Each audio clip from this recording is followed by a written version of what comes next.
नमस्कार मित्रों, बात है 10 अप्रैल 1912 की।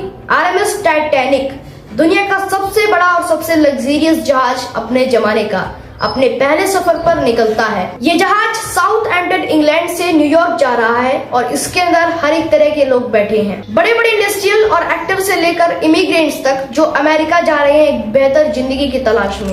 इस जहाज के कमांड संभाले हैं 62 साल के senior captain Edward John Smith. Passenger में, पब्लिक में और मीडिया में बहुत एक्साइटमेंट है इस जहाज को लेकर। आखिर ना सिर्फ ये दुनिया की सबसे बड़ी शिप 269 मीटर लेंथ में और 50 मीटर से भी ज्यादा ऊंची, इसमें जो लग्जरी इस्तेमाल करी गई है वो दिल दहला देने वाली है। उस जमाने में शिप को बनाने की कॉस्ट पड़ी थी $7.5 मिलियन। शिप के अंदर की फैसिलिटीज और डेकोरेशन किसी 5 स्टार होटल को भी पीछे छोड़ देंगे।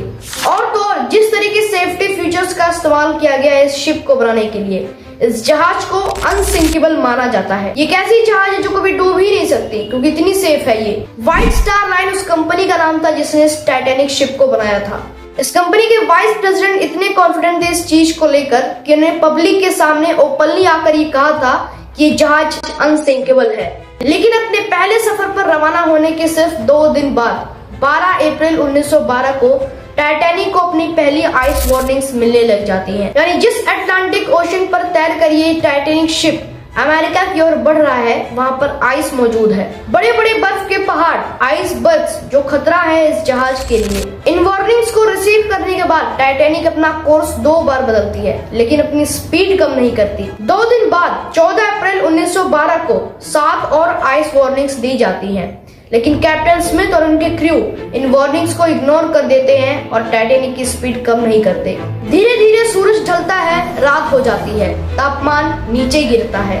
इस 14 अप्रैल की रात के बारे में बड़ी एक खास बात है कि चांद बाहर नहीं आया था। बिना मून के कोई मूनलाइट नहीं थी, तो विजिबिलिटी बहुत कम थी इस रात को। जहाज के ऊपर एक क्रोज नेस्ट होता है, एक छोटा सा प्लेटफॉर्म जो काफी हाइट पर होता है, लुकआउट पॉइंट कह सकते हो इसे।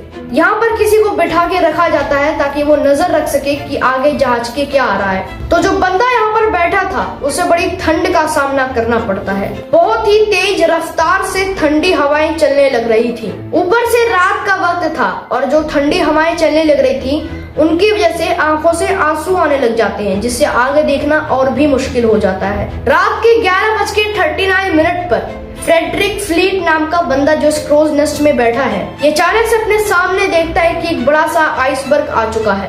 वो जल्दी से 3 बार घंटी बजाता है ताकि नीचे बैठे वो लोग सुन सके। फिर फोन उठाकर कॉल करता है ऑफिसर्स को ब्रिज पर और चिल्लाकर कहता है कि सामने हमारे एक आइसबर्ग है, जल्दी से जहाज को मोड़ो। फर्स्ट ऑफिसर विलियम इस मैसेज को सुनते हैं और इंजन रूम को संदेश देते हैं कि जहाज को लेफ्ट डायरेक्शन में मोड़ दो। लेकिन बहुत देर हो चुकी थी। सिर्फ 1 मिनट बाद 11:40 पर ये जहाज जाकर उस आइसबर्ग से टकरा जाता है। Titanic was a new breed of luxury liner. Titanic left port in Southampton, England. Among her passengers were many of the wealthy and influential. The band played the gayest tunes and American ragtime dances.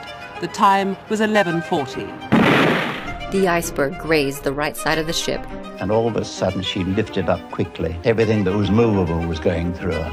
I didn't think it was serious because I didn't think it was possible a big ship like that could sink. It sank very quickly. ये iceberg भी कोई छोटा मोटा iceberg नहीं था। Length में 200 by 400 feet था, एक फुटबॉल फील्ड जितना बड़ा, और हाइट में ये क्रोज नेस्ट तक आ रहा था। आइसबर्ग के साथ ये टकराव जहाज के फ्रंट राइट साइड पर हुआ। स्पेसिफिकली कहा जाए तो बो पर हुआ। अब बो कौन सा हिस्सा होता है जहाज का, इस फोटो में आप देख सकते हैं कि ये सामने वाला हिस्सा होता है बो। उसके बाद वो पहुंचते हैं ये देखने की जहाज को कितनी चोट पहुंची है। देखा तो पता चला कि ये जहाज तो अब डूब जाएगा। वो कंप्लीटली शॉक हो गए ये देखकर। उन्हें लगता था कि ये जहाज तो अनसिंकेबल है, लेकिन जो जहाज का हल है उसकी मेन बॉडी उसे 16 अलग अलग वाटर टाइट कंपार्टमेंट्स में डिवाइड किया गया है। 16 में से अगर 4 कंपार्टमेंट्स भी पानी से भर गए तो जहाज को कोई फर्क नहीं पड़ने वाला, जहाज तैरता रहेगा। लेकिन ये इम्पैक्ट इतना ज्यादा था कि 16 में से 6 वाटरटाइट कंपार्टमेंट्स ऑलरेडी ब्रीच हो चुके थे। रात के 12 बजे कैप्टन स्मिथ ऑर्डर देते हैं कि एक डिस्ट्रैक्ट सिग्नल भेजो रेडियो पर। जो आसपास जहाज होंगे वो शायद हमारे सिग्नल को पकड़ ले और हमें बचाने आ जाए। यहाँ पर जैक फिलिप्स हमारी कहानी के हीरो निकलते हैं। लगातार एक के बाद एक डिस्ट्रैक्ट सिग्नल भेजते रहते हैं, कोई रिस्पॉन्स नहीं आता, और भेजते हैं और भेजते हैं। कोई तो ऐसा जहाज होगा जो हमारे सिग्नल को पकड़ ले। इसके बाद एक जहाज जिसका नाम था RMS कारपेथिया, वो इस टाइटैनिक जहाज के सिग्नल को पकड़ लेता है। रेडियो पर टाइटैनिक के ऑपरेटर से बात करते हैं और कहते हैं कि चलो जहाज को टाइटैनिक की ओर मुड़ा जाए, हम उन्हें बचाने जाएंगे। प्रॉब्लम बस इतनी थी कि जहाज पास था, लेकिन फिर भी 107 किलोमीटर की दूरी पर स्थित था।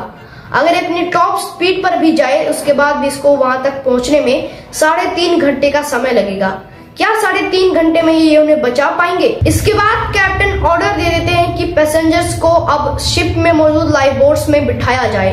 लेकिन टाइम के साथ साथ एक के बाद एक कंपार्टमेंट्स पानी से भरते गए। जहाज अब टिल्ट होने लगा।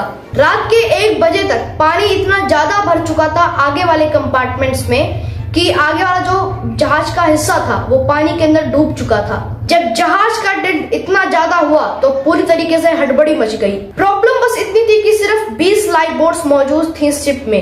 रात के 2:05 पर आखिरी लाइफ बोट उतारी जाती है टाइटैनिक से पानी के अंदर। जहाज में अभी भी 1500 लोग बचे हैं। उसके बाद करीब 2:20 पर ये जहाज 2 टुकड़ों में टूट जाता है और फिर पानी के अंदर डूब जाता है। He was crying, praying, trying to get into the few lifeboats that were left. No, it was pretty sad at the end. 3 घंटे भी नहीं लगे इस कभी ना डूबने वाले जहाज को पानी के अंदर डूबने में। वीडियो अगर पसंद आया तो मेरा अपोलो 11 मिशन वाला वीडियो आप देख सकते हैं यहाँ पर क्लिक कर और फिर मिलते हैं किसी अगले वीडियो में। बहुत बहुत धन्यवाद।